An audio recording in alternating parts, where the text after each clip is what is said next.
administraciones, y ese plano inclinado hoy ya se ha convertido en una caída al vacío. Ya la distancia entre el haber y lo que es su canasta de necesidades básicas ha hecho que su vida se convierta verdaderamente en una búsqueda de subsistencia diaria. Lo vemos en términos de lo económico y también en términos de otras cuestiones tan importantes como es la salud, ¿no es cierto? Sí. Se juntan dos factores que inclusive no solo violan el derecho previsional, sino un derecho humano fundamental, que es a poder tener tranquilidad después de la vida laborativa activa, después de haber criado una familia, conformado el estudio de sus hijos y demás. Estamos ante una situación que no tiene respuestas del sistema político y que hoy se agrava porque se está haciendo el ajuste de la economía brutalmente sobre el sector de adultos mayores, jubilados, pensionados y las personas con discapacidad. Uh-huh. Y simplemente para tener un raconto de lo actual, vemos que en el último año, julio del año pasado, julio de este año, las jubilaciones y pensiones perdieron alrededor de 30 puntos respecto a la inflación, respecto al nivel general de inflación. Esto obviamente no se puede remediar con maquillajes o con medidas efectistas como las que suelen aparecer, sino que es un problema que debe abordarse no solo en términos de lo estructural, sino también de ver cómo hacia cambios estructurales subsisten hoy los adultos mayores. Sí. Doctor, este sistema de movilidad jubilatoria implementada por el gobierno de Alberto Fernández, a pocos meses de haber iniciado su mandato, ¿qué tan lejos ha quedado hoy de la realidad de lo que necesita un jubilado para subsistir? Mira, hay un tema que se le ha dado su tratamiento en su momento y realmente parte de lo que ha cronificado el problema, sin ese debate debido y sin la necesidad de discutir lo fundamental, a mi criterio, que es el financiamiento del sistema. Cosa que al día de hoy no se hace en las propias campañas electorales. Pero fíjate que la actual administración asume el presidente Fernández bajo la promesa que venía haciendo la campaña de recomponer la pérdida de 20 puntos que habían tenido las jubilaciones y pensiones con la anterior administración en los años 18 y 19 vía la inflación. No bien asume, lo que hace es más, decía previamente que iba a resolver rápidamente el problema vendiendo las LELIC. Cosa que no ocurrió, y ocurrió todo lo contrario. En diciembre del 19 directamente suspende la ley de movilidad que había dado muy malos resultados en el 18 y 19, pero que tendía a recomponer porque su parte principal, el 70% de su fórmula, era inflación. Entonces, al primer semestre del 2020, tendía a recomponer temporariamente parte de la pérdida del 18 y 19. En ese momento podía haber dejado regir un semestre más la ley para esa recomposición, mandar una ley al Congreso para hacer una nueva fórmula. Nada de eso se hizo, y lo que ocurrió es que en el mes de marzo se empezaron a dar los ajustes por decretos de necesidad y urgencia. En el mes de marzo fue el primer reajuste a través de este método. Se hizo un índice discrecional que tuvo un orden decreciente desde las mínimas hasta las más altas. Por lo cual lo que se hizo es achatar aún más la pirámide de lo que ya estaba. Esto llevó a una gran judicialización, aún hoy pendiente, y el resto de los trimestres se repitieron estos reajustes por decreto, que fueron hacia la baja respecto a la ley suspendida, lo que hubiera dado la ley suspendida, y hacia la baja respecto a la inflación. En Eduardo, diciembre del 2020 se vota la nueva ley de movilidad. El debate ahí de fondo era si en la fórmula que planteaba el oficialismo se incorporaba o no una cláusula de garantía por inflación.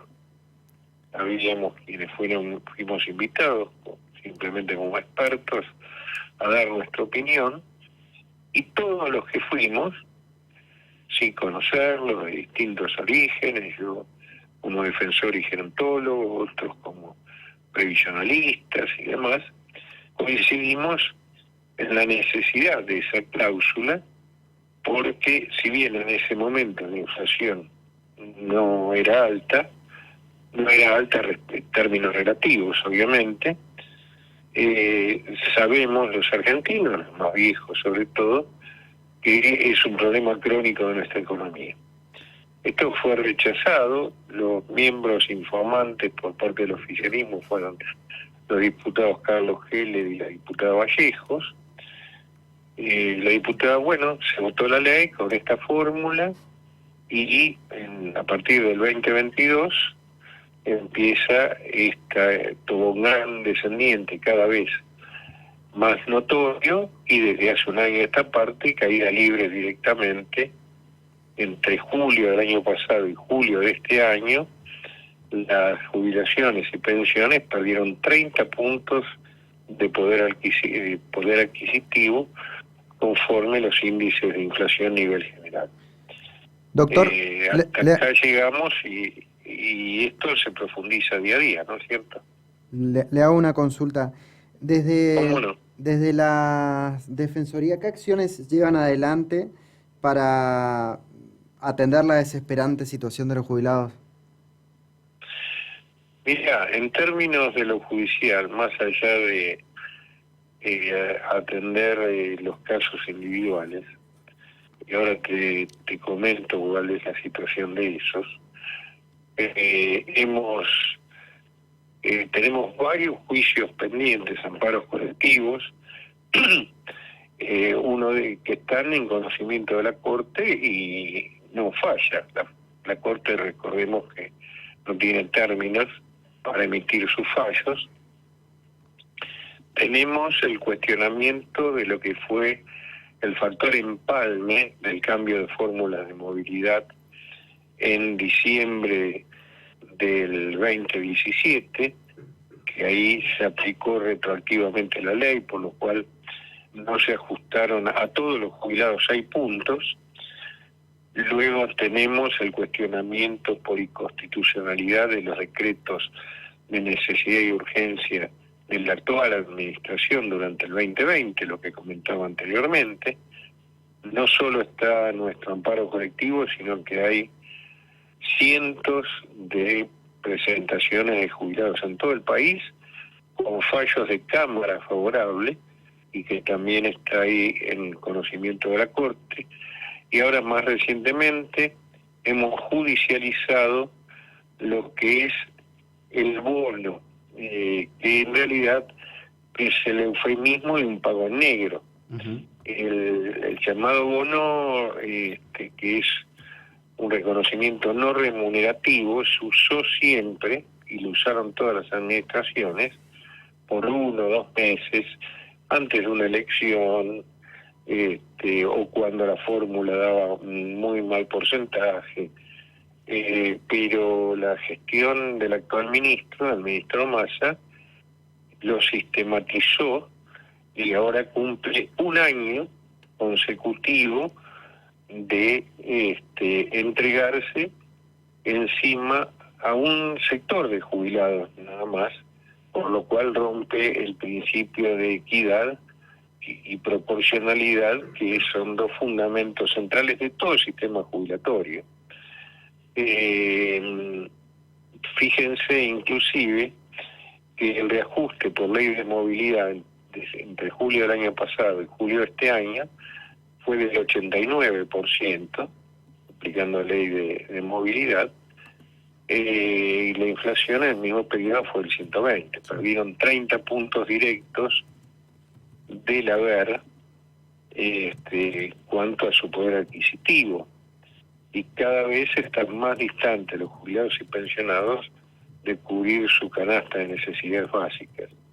Esos bonos, de haberse integrado como parte remunerativa, el hecho de hablar de bonos o pago en negro, primero que llama la atención en el mundo, en Argentina no tanto, que un Estado le pague a 5 millones de personas en negro, ¿no?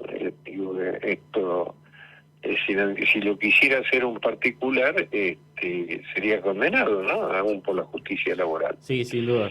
Sin duda, porque además le quita la posibilidad de el índice de movilidad jubilatoria, ¿no? Que es sobre todo lo más importante a la hora de determinar algún aumento.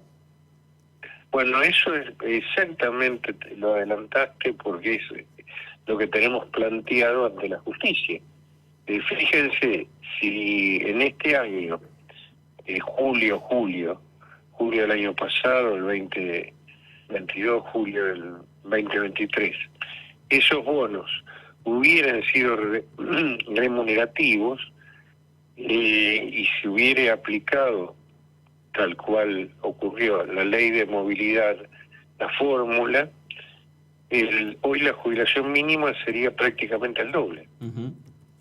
En cambio, al tener el carácter de ese pago irregular, primero, es discrecional, dispone pagarlo o no el funcionario de turno, de este gobierno o de cualquier otro, y la suma también lo es, depende del erario, de la voluntad del ministro, del presidente, etcétera, etcétera.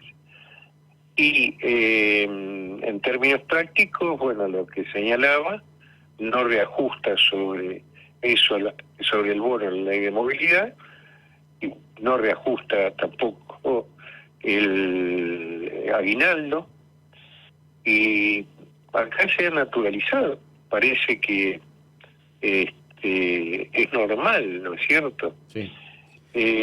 Bueno, y por otra parte creo que el tema de fondo es discutir el financiamiento del sistema, los bonos, estos paliativos, las mentiras, es decir, fíjense, el día 10 de agosto, y concluyo con la actualidad, uh-huh, el ministro y candidato Sergio Massa anunció 3 días antes de la elección, que había una recomposición del haber, un aumento, llamó, de las jubilaciones y pensiones, simplemente anunciando el resultado automático que se genera a partir de la fórmula de ley de movilidad.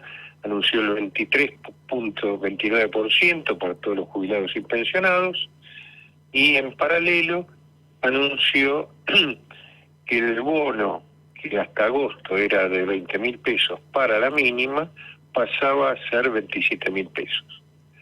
Muy bien,